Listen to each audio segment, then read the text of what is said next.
Hello friends, in this video lecture we are going to discuss epilepsy. Okay तो हमें सबसे पहले पता होना चाहिए कि एपिलेप्सी क्या होता है. Epilepsy means two or more recurrent seizures. अब सीजर क्या होता है? तो सीजर की डेफिनेशन अगर हम देखेंगे तो सीजर क्या होता है? It is the occurrence of sign और symptom due to abnormal excessive और synchronous neuronal activity in the brain.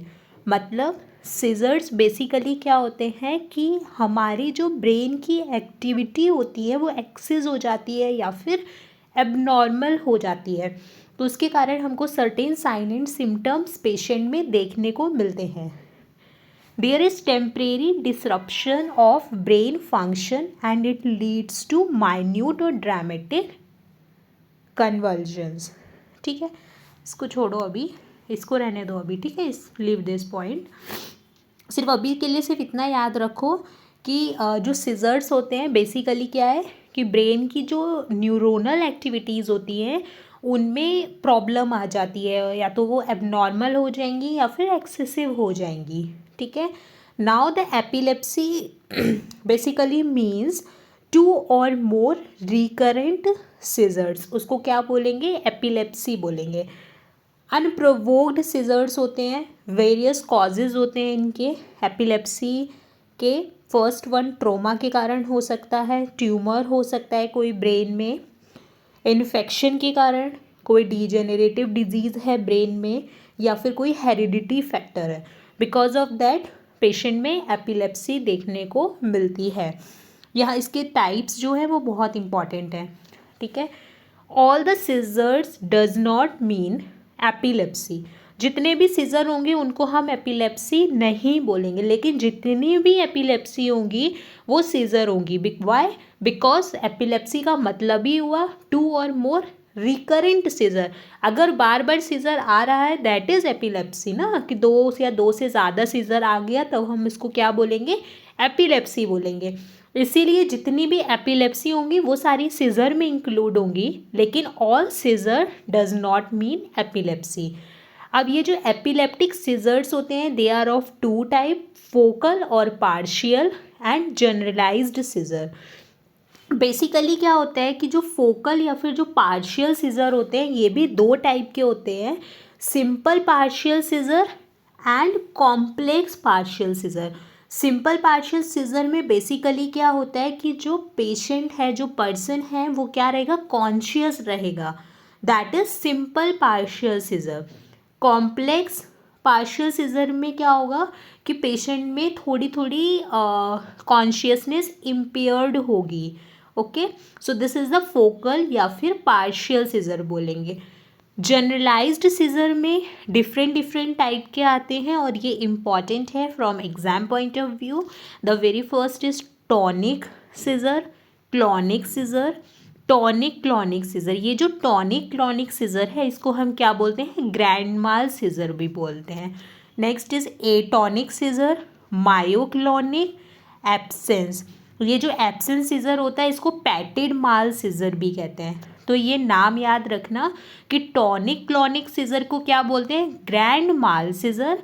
Absence seizure को क्या बोलते हैं? Petit mal seizure. अब हम इनकी डिटेलिंग देखेंगे. The very first is focal epilepsy. Focal seizure में क्या देखने को मिलता है? सीजर में be related to localized disturbance in the cortex. तो फोकल मतलब क्या हो रहा है कि कोई भी एक पर्टिकुलर पार्ट में आपको लोकलाइज्ड कोई दिक्कत आ रही है, कोई एक लोकल लीजन है. ठीक है, दैट इज़ फोकल कि मतलब एक जगह पे कोई लोकल लीजन है. तो यहाँ पे क्या देखने को मिलेगा कि कोई भी कॉन्शियसनेस पेशेंट में लॉस नहीं होगी. ऑल्ट्रेशन इन कॉन्शियसनेस कभी कभी देखने को मिलती है बट जनरली कि नो लॉस ऑफ कॉन्शियसनेस. ठीक है, अब फोकल एपिलेप्सी का कॉज क्या होता है? Lesion in any part of the brain, कोई स्कार टिश्यू हो गया, कोई ट्यूमर हो गया, कोई कंजेनाइटल एबनॉर्मेलिटी या फिर कोई डैमेज। तो बेसिकली जो फोकल सीजर होता है वहाँ पे क्या होता है? लोकलाइज्ड डिस्टर्बेंस देखने को मिलता है। कहाँ पे? कॉर्टेक्स वाले रीजन में। और यहाँ पे नो लॉस ऑफ कॉन्शियसनेस।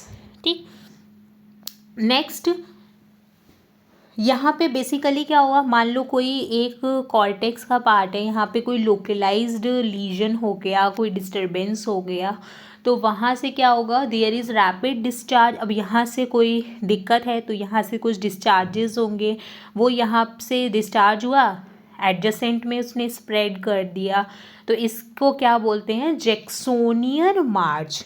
तो अब देखो जैक्सोनियन मार्च क्या होता है?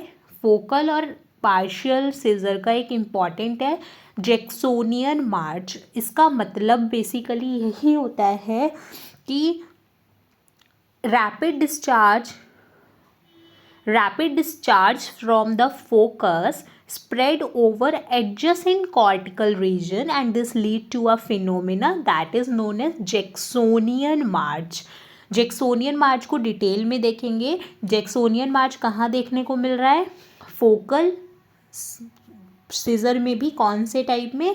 सिंपल पार्शियल सीजर में। There is no loss of consciousness, क्योंकि सिंपल पार्शियल सीजर में क्या होता है? बिल्कुल भी कॉन्शियसनेस लॉस नहीं होती है। Small part of the brain affect होता है। Only one side of the body is affected. This is very important कि एक साइड की बॉडी ही सिर्फ अफेक्ट होती है। बेसिकली इसको मार्च क्यों बोला गया उसको समझने की कोशिश करो। यहाँ पे क्या होता है? There is progressive march of muscle contraction showing a specific pattern. कौन सा पैटर्न देखने को मिलता है?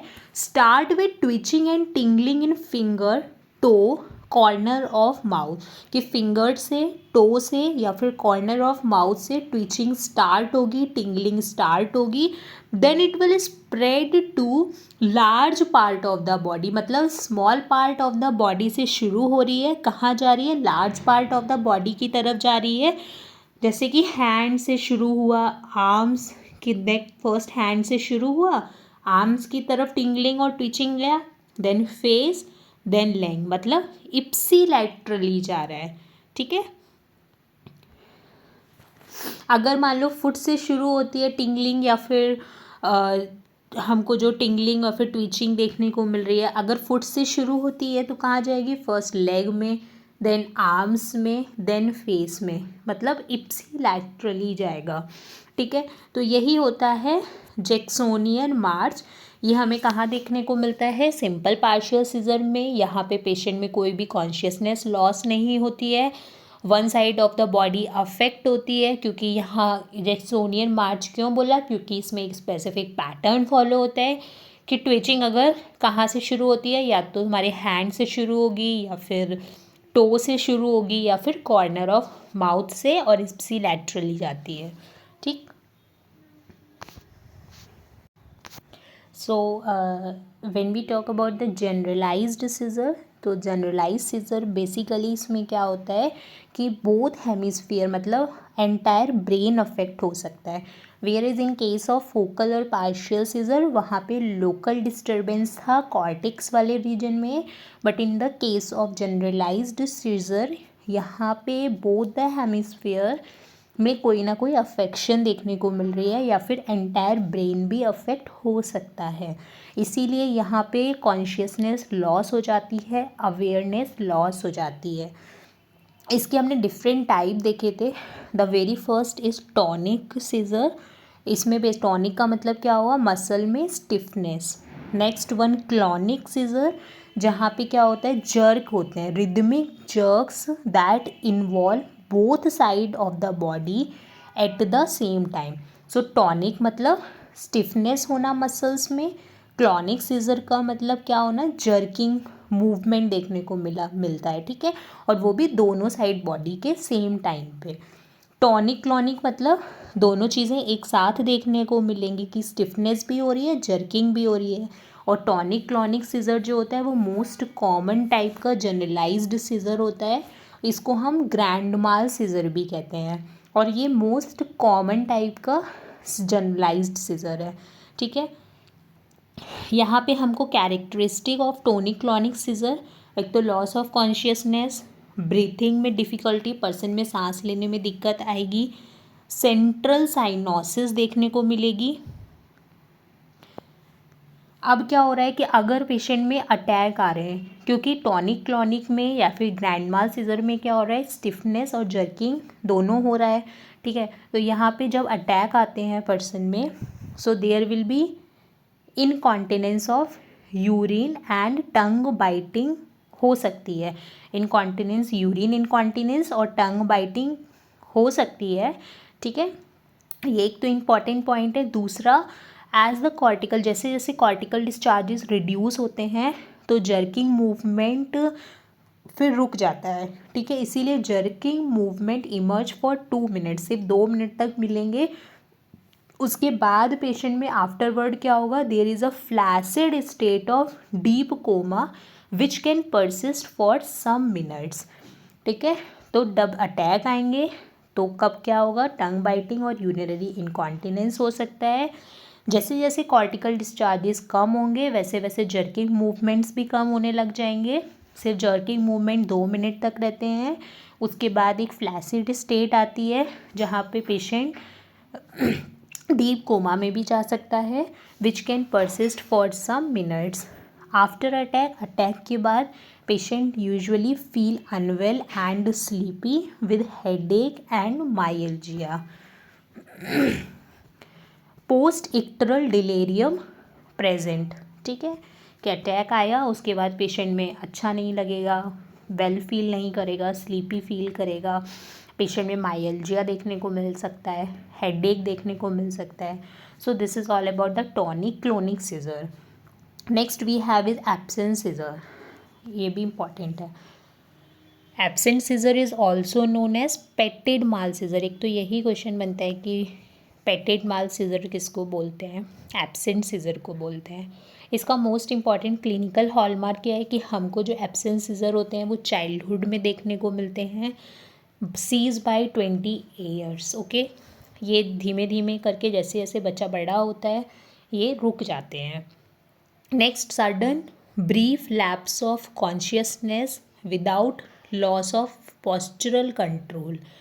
बेसिकली ये जो सीजर्स होते हैं ये कुछ सेकेंड्स के लिए होते हैं, कि जैसे इतने बहुत ही माइन्यूट होते हैं, कुछ सेकेंड के लिए होते हैं कि पेशेंट को पता ही नहीं चलता है कि उसके साथ हुआ क्या। अचानक से आएगा, अचानक से रुक जाएगा, मतलब 1 सेकेंड के लिए पेशेंट में, ठीक है, कॉन्शियसनेस, मतलब उसको समझ ही नहीं आता है एक्चुअली उसके साथ हुआ क्या है, ठीक है। इसीलिए जो एब्सेंट सीजर्स होते हैं वो सिर्फ सेकेंड्स के लिए होते हैं कि पेशेंट को पता ही नहीं चलता है, patient is unaware of it. Sign and symptom, rapid blinking of eyelids, chewing movements, clonic movement of hand, small amplitude, ठीक है। तो क्या क्या एब्सेंट सीजर में हो जाएगा कि पेशेंट में हमको रैपिड ब्लिंकिंग देखने को मिलेगी आईलिड्स की, च्यूइंग मूवमेंट देखने को मिल सकता है, और क्लॉनिक मतलब जर्किंग मूवमेंट हैंड के देख सकते हैं जिनका एम्पलीट्यूड कैसा होगा, स्मॉल होगा। एब्सेंट सीजर का सबसे इम्पॉर्टेंट कैरेक्टरिस्टिक होता है कि इसमें पोस्ट इक्ट्रल कन्फ्यूजन एब्सेंट होती है। अभी हमने जब टॉनिक क्लॉनिक सीजर देखा था तो हमने देखा था यहाँ पे टॉनिक क्लॉनिक सीजर में पोस्ट इक्ट्रल डिलेरियम प्रेजेंट था, whereas in case of absent scissor the most important characteristic is post icteral confusion is absent, ठीक है। इलेक्ट्रोफिजियोलॉजिकल हॉलमार्क क्या मिलेगा, जनरलाइज्ड सिमेट्रिक, ये इतना इम्पॉर्टेंट मतलब सही है, इसको बस इसमें से ये याद रखना कि इसकी फ्रीक्वेंसी वाला ये बस, कि जो वेव डिस्चार्जेस होती हैं वो 3 फ्रीक्वेंसी स्पाइक की होती है। Generalize symmetric 3 hertz spike and wave discharge and suddenly superimposed on normal EEG background. तो बस यहाँ से इतना याद रखना एब्सेंट सीजर में कि इसकी फ्रीक्वेंसी जो इसके हर्ट्स में होती है वो 3 हर्ट्स स्पाइक याद रखना। Hyperventilation tends to provoke these electrographic discharges. Next most important is juvenile myoclonic epilepsy. ये जो जुवेनाइल मायोक्लोनिक एपिलेप्सी है, it is a generalized seizure disorder, not a focal seizure disorder, कि यहाँ पे पूरे brain में ही दिक्कत आती है। एपिलेप्सीज बेसिकली ये जो जनरलाइज्ड सीजर डिसऑर्डर होता है ये हमको जुवेनाइल एज ग्रुप में देखने को मिलता है, जैसे कि 12 to 18 ईयर एज में या फिर अर्ली एडोलेसेंस में देखने को मिलता है। इसमें फैमिली हिस्ट्री मिलेगी पेशेंट की, जब फैमिली हिस्ट्री लोगे तो वहाँ पे भी एपिलेप्सी मिलेगी। मोर frequent in morning after awaking. तो जुवेनाइल मायोक्लोनिक सीजर में तो ये याद रखना है कि ये जुवेनाइल एज ग्रुप में मिलता है। दूसरा, इसमें मॉर्निंग में ज़्यादातर देखने को मिलते हैं जैसे ही बच्चा उठेगा। Can be provoked by sleep deprivation associated with generalised tonic clonic seizure and absence seizure. इसमें टिपिकल ईईजी क्या मिलेगी? Show 4 to 6 second irregular spike and wave pattern. ठीक है, इसमें तो याद रखना ही है, साथ में एब्सेंस सीजर वाले में 3 हर्ट्स वाला याद रखना है स्पाइक। ठीक है।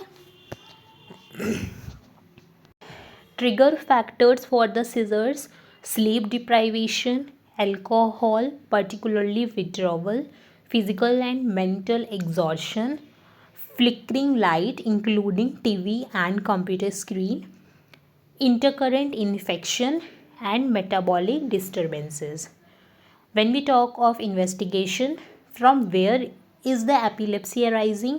फॉर दैट हम क्या करवाएंगे? स्टैंडर्ड ईईजी करवाएंगे, स्लीप ईईजी करवाएंगे, EEG with special electrodes. Next, कोई स्ट्रक्चरल लीजन है अगर, उसके लिए हम सीटी या एमआरआई करवाएंगे। कोई मेटाबॉलिक डिसऑर्डर है तो urea and electrolyte test, blood glucose, LFT, serum calcium and magnesium levels.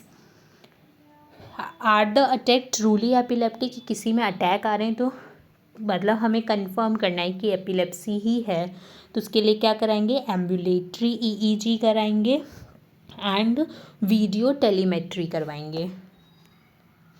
कोई इन्फ्लामेटरी या इन्फेक्टिव डिसऑर्डर तो नहीं है, उसके लिए CSF examination, full blood count, ESR, CRP, chest X-ray, serology for the syphilis, HIV and collagen disorder. ठीक है। Management is also very important, the very first, क्योंकि एपिलेप्सी में हमको मैनेजमेंट तो पता ही होना चाहिए। Move the person away from danger, fire, water, machinery, furniture. After conversion seizes, turn the person into the recovery position, that is the semi prone position. Ensure the airways is clear, but do not insert anything in the mouth. If convulsion continue for more than 5 minutes or recur without the person regaining consciousness, urgent medical attention is needed. Don't leave the person alone until fully recovered. Drowsiness and delirium can persist up to 1 hour. तो management तो हमको हर disease का पता होना चाहिए, specially in case of epilepsy हमको, क्योंकि तुरंत मैनेज ही करना होता है उस चीज़ को।